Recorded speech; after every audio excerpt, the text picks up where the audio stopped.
전도서 11장 1절부터 10절 말씀 보겠습니다.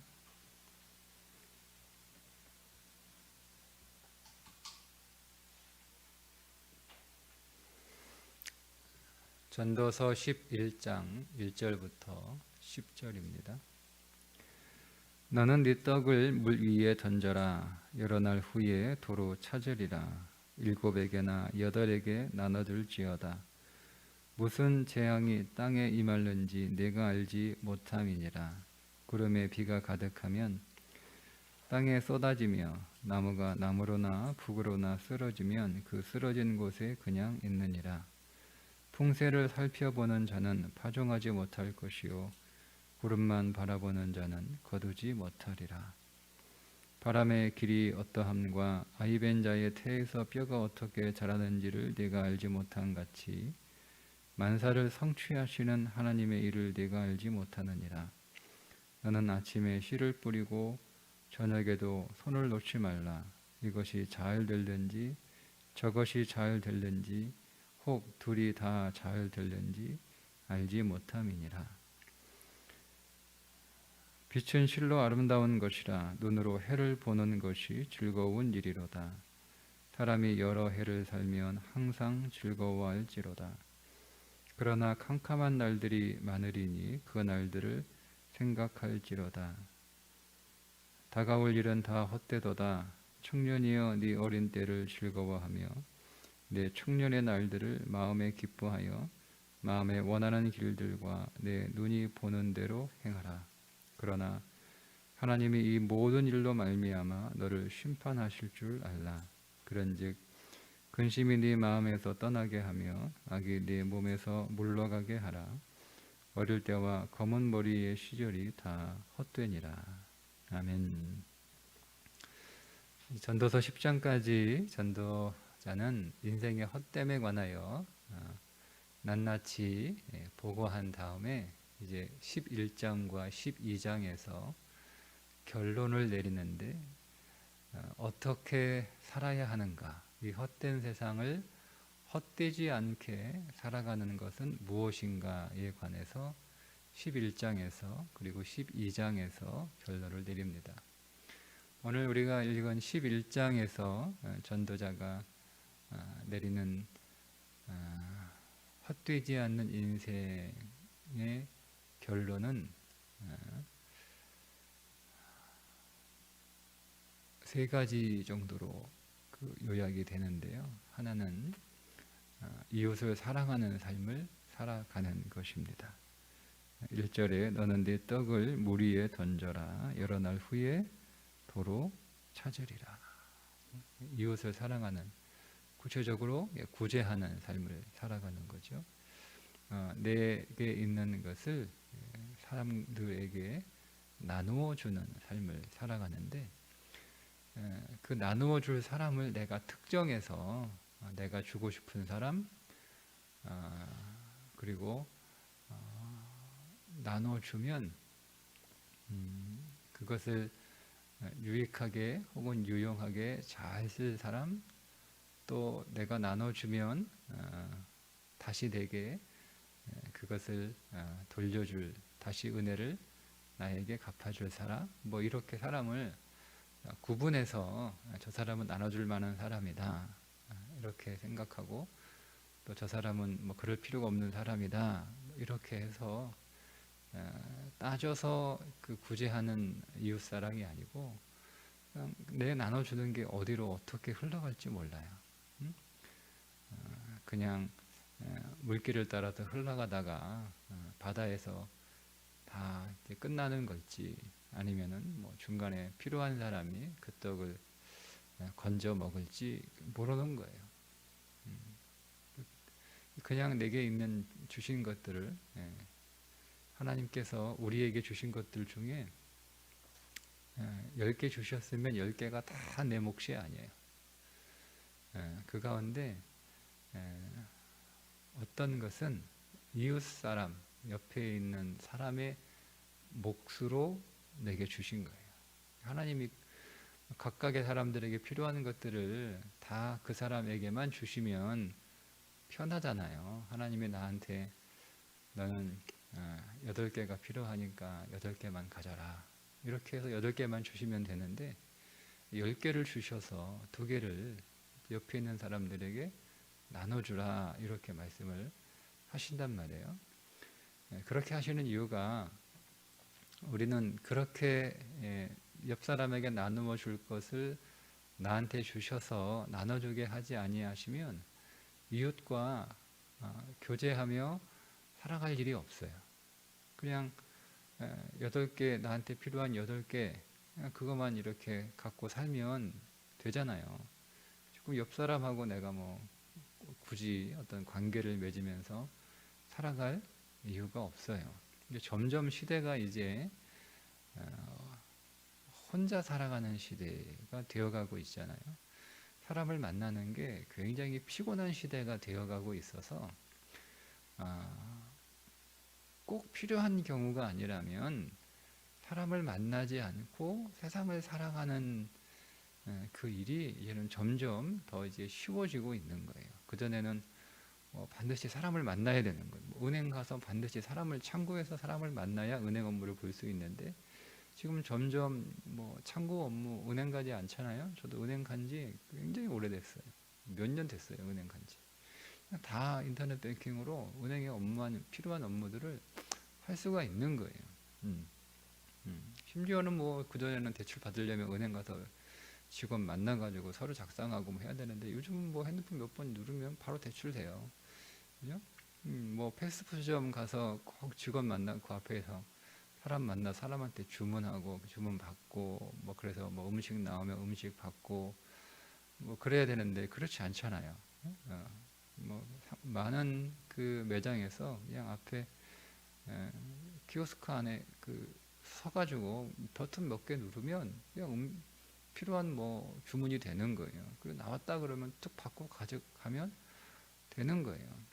그러니까 이게 그 효율성과 인건비 문제도 있지만 그것이 사람들에게 어색하지만 그리고 점점 익숙해져 가고 그것이 편해지는 이유는 사람 만날 일이 없는 게 좋은 거예요. 내가 내 돈 내고 가서 음식 주문해 먹는데 그 주문을 받는 직원의 인상이 좀 찡그러져 있으면 괜히 기분 나쁘고 말투 좀 불친절하면 내가 내 돈 내고 와서 먹는데 저런 불친절한 소리를 들어야 되나 이런 생각을 많이 갖게 되거든요.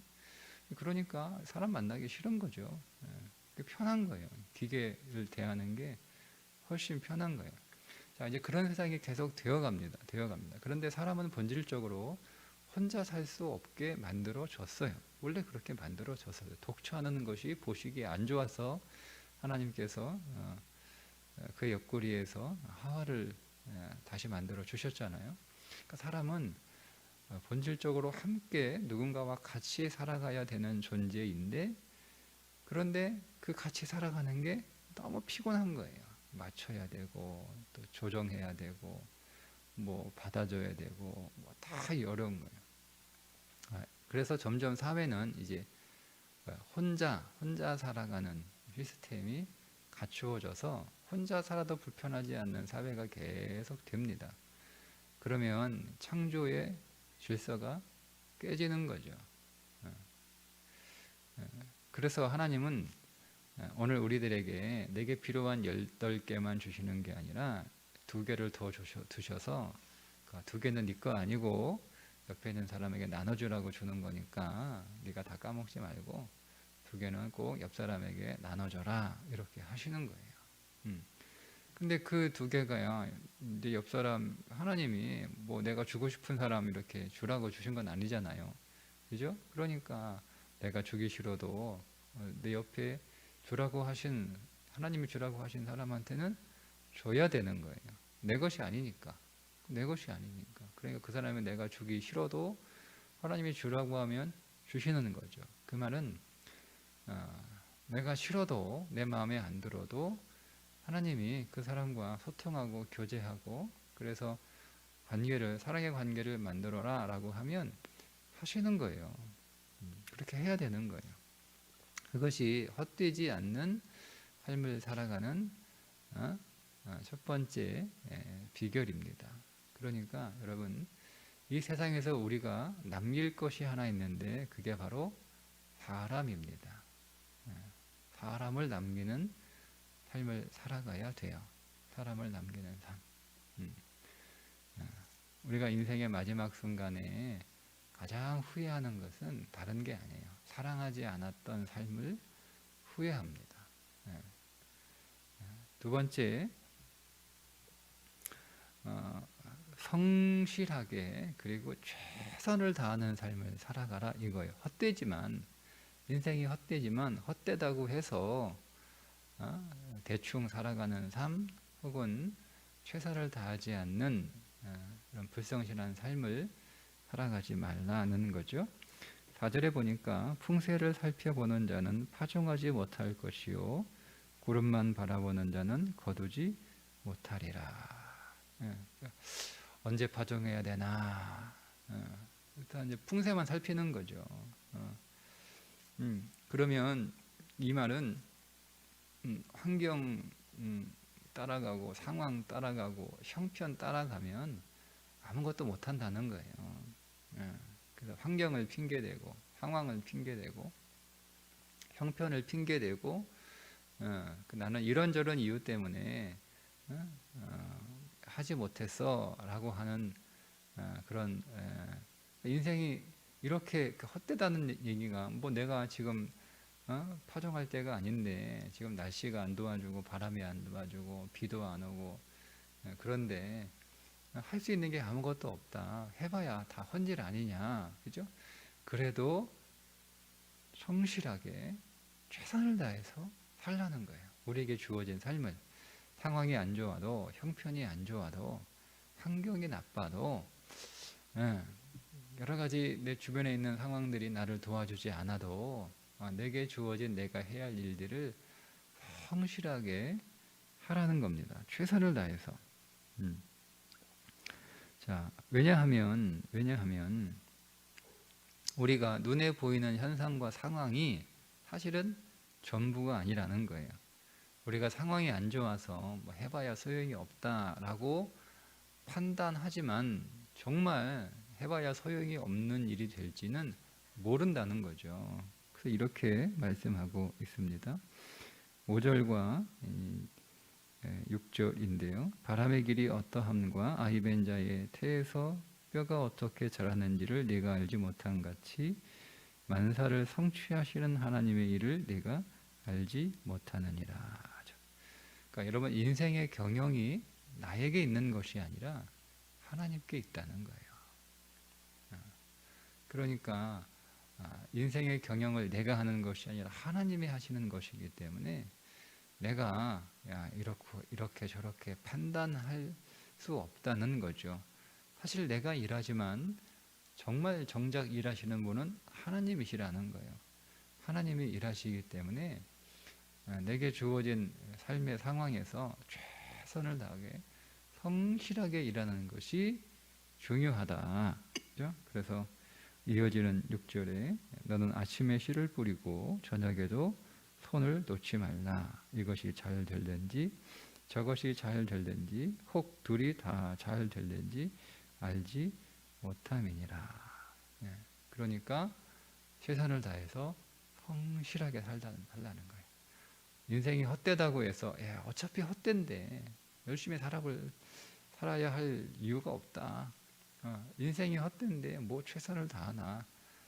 어차피 헛된데 이렇게 살지 말라는 거예요. 그러니까 전도서는 허무주의를 말하는 게 아니라 인생이 헛되기 때문에 헛되지 않는 길을 찾아가라는 거예요. 우리가 생각 없이 살면 헛된 대로 그냥 자연스럽게 인생은 헛된 곳으로 흐르게 되어 있으니까 그 헛된 인생의 흐름대로 따라가지 말고 그 흐름을 거슬러서 헛되지 않는 길을 찾아가라 하는 것이 전도서지 허무주의가 아닙니다.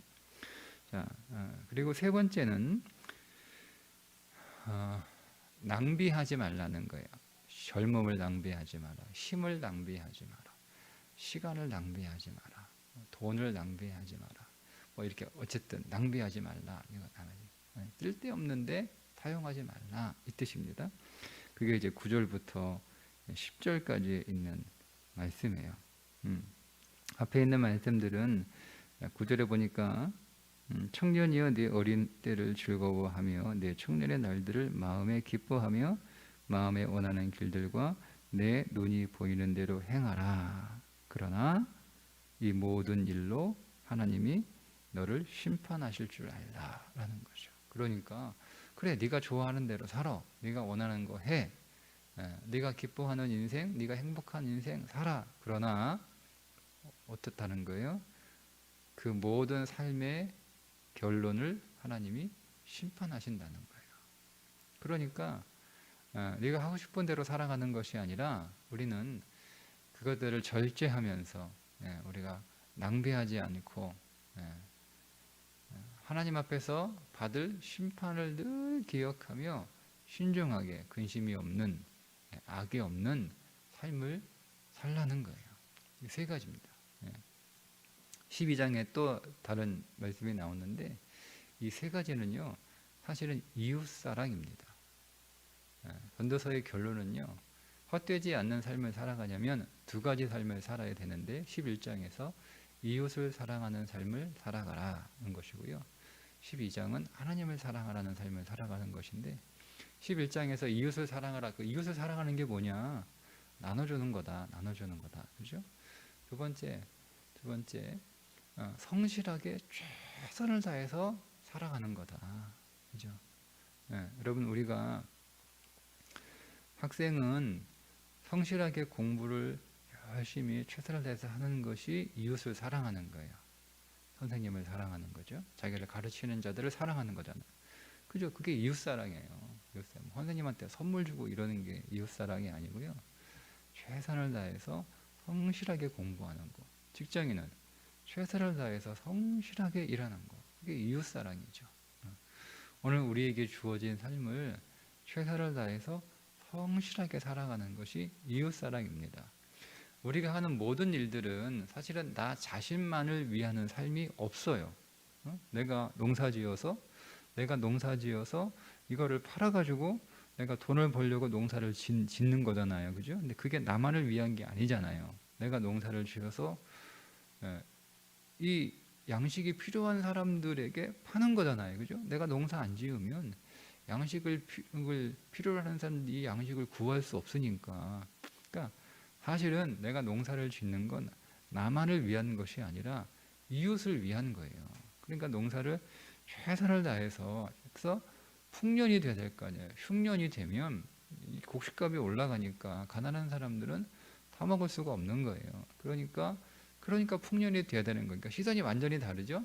풍년이 돼야 내가 부자가 된다라고 하는 생각을 가진 사람과, 그런 사람은요, 뭐 내가 이제 어차피 부자니까 아휴 이렇게 뭐 힘들게 일할 필요 없으니까 이제는 그냥 먹고 살 만큼 적당히 그렇게 농사 짓자, 뭐 이렇게 하는 것과, 내가 농사를 짓지 않으면, 풍년 되지 않으면 이 곡식값이 확 올라가지고 가난한 사람들은 곡식을 사 먹을 수 없으니까 나는 열심히 농사 지어서 추수를 많이 해야 많은 사람들이 값싸게 배불리 먹을 수 있다. 이러면 이게 이웃사랑입니다.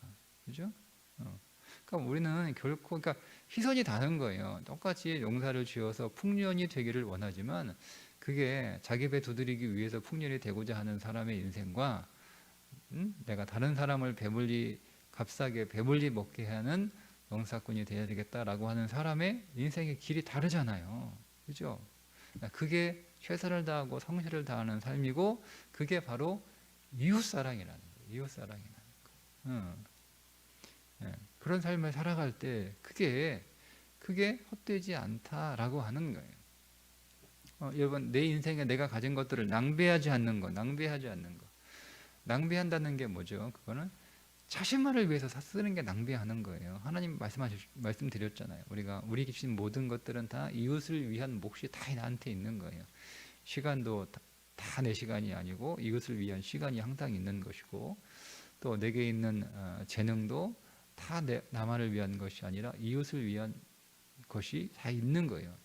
근데 이것을 그냥 나 좋다고 내 좋을 대로 나만을 위해서 막 시간도 낭비하고, 낭비하는 게 뭐 헛되이 시간을 흘려보낸다, 뭐 허랑방탕한 삶을 산다라는 의미도 있지만 그걸 다 나만을 위해 쓴다라고 하는 더 깊은 의미가 있는 거예요. 그러니까 낭비하지 말고 잘 써라는 거죠. 그게 이웃사랑이에요. 예.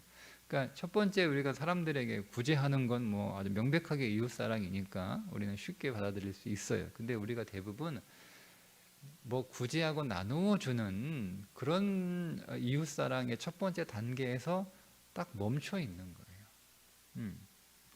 거기서 더 성장하고 성숙한 사람은 자기에게 주어진 일을 최선을 다해서 성실하게 살아가는 삶도 이웃사랑이라는 좀 더 성숙한 인식이 있는 거죠. 그리고 거기서 더 나아가서 내가 낭비하지 않고 내가 절제하면서 내가 나만을 위해서 쓰지 않고 이웃을 위해서, 세상을 위해서 이 모든 것들을 소비하는 그런 삶의 이웃사랑까지 성장하는 거예요. 성장하는. 이 이웃사랑이에요. 근데 12장도 동일한데요. 11장의 이웃사랑의 그 근거가 뭐냐면 하나님을 경외하는 거예요. 하나님을 경외하기 때문에 이웃사랑하는 거예요. 하나님을 경외하기 때문에 이웃의 구제를 하는 거예요. 하나님을 경외하기 때문에 성실하게 최선을 다해서 사는 거예요. 하나님을 경외하기 때문에 낭비하지 않고 아껴가면서 이웃을 위해 살아가는 거예요. 그러니까 여러분 하나님을 경외한다라고 하는 것은 매우 구체적이잖아요. 전도서 11장에 의하면 하나님을 경외하는 건 매우 구체적인 거예요. 그냥 하나님 앞에서 막 예배만 열심히 드리는 것을 하나님을 경외하는 것으로 얘기하지 않습니다. 하나님을 예배하는 것이 경외의 시작입니다. 시작. 전부가 아니라 시작. 하나님을 예배하는 시작 없이 하나님을 경외하는 삶을 살 수 없어요. 그러니까 오늘 우리가 하나님 앞에 나와 예배하는 것은 하나님을 경외하는 삶의 시작이면서 동시에 하나님을 경외하는 건 이웃을 사랑하는 거잖아요. 그죠? 그러니까 오늘 말씀에 의하면 내가 오늘 하나님 앞에 나와 예배하는 것은 이웃에게 필요를 나누어 주는 삶의 시작, 성실하고 최선을 다하여 살아가는 삶의 시작, 낭비하지 않고 절제하며 살아가는 삶의 시작인 거예요. 이 시작이 없이는 그런 삶이 나올 수 없는 거죠. 그런데 대개 시작만 하고 끝나면 어떻게 되는 거예요? 예배만 드리고 끝나는 거예요. 나 하나님이 경외했어. 이렇게 말할 수 없다는 거죠. 너는 시작만 하고 끝냈다는 거예요. 그러니까 오늘 우리의 신앙이 여러분 이렇게 더 앞으로도 진보하고 더 성숙해야 되는 거예요. 내가 하나님 앞에 열심히 예배하는 하나님을 경외하는 삶의 시작만 하고 끝내면 그거는 결국 종교 생활이 되는 거예요. 종교 생활이 되는 거예요. 종교 생활은 종교만 잘하면 되는 게 종교 생활이죠. 그러니까 우리는 신앙 생활하는 거예요. 종교 생활이 아니고. 신앙 생활은 하나님을 예배하는 삶뿐만 아니라 그것을 시작으로 이웃을 사랑하는 삶까지 이어져야 되는 거죠. 그 이웃 사랑을 통해서 하나님을 경외하는 마음이 나타나고 표현돼야 되는 거예요. 자, 그러면 그 이웃 사랑이 뭐냐? 나눠주는 거다. 구제하는 거다. 최선을 다해서 성실하게 내게 주어진 일을 하는 거다. 낭비하지 않고 절제하며 살아가는 거다.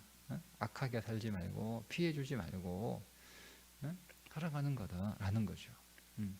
그때 오늘 우리의 신앙생활이 반이 완성이 되는 거예요. 이웃사랑, 우리의 신앙생활의 반은 이웃사랑이니까요. 그 반이 완성이 되는 거예요. 그때 오늘 우리의 예배가 비로소 온전한 예배가 되는 거죠. 네가 정말 예배를 잘 드렸구나 라고 인정을 받는 거예요. 그러니까 오늘 우리가 드리는 주일 예배가 여러분 종교적인 예배, 종교 생활이 되는 예배가 되지 않도록 우리가 또 한 주간 이웃을 사랑하는 하나님을 경외하는 삶의 출발이요, 또 그런 삶을 살 수 있도록 힘을 공급받는 원천이 되는 예배가 되도록 우리가 마음을 다해서 오늘 예배할 수 있기를 주님의 이름으로 축복합니다. 기도하겠습니다. 하나님 아버지, 오늘 우리에게 하나님 경외하라고 명령하셨는데 우리가 오늘 예배를 통하여 하나님을 경외하는 줄 드러내게 하시고 고백하게 하시고 표현하게 하옵소서. 그러나 오늘 우리가 예배로 끝나는 종교 생활이 아니라 이 예배를 시작으로 이 예배에서 힘을 얻어 이웃을 사랑하는 하나님의 경외로 더 진보하고 나아가게 하여 주옵소서. 구제하게 하시고 성실하게 하시고 낭비하지 않게 하시고 절제하는 그리고 이웃에게 악을 행하지 않는 삶으로 살 수 있도록 하나님 예배 가운데 우리에게 더 충만한 은혜와 능력과 생명을 부어 주옵소서. 예수님의 이름으로 기도드리옵나이다. 아멘.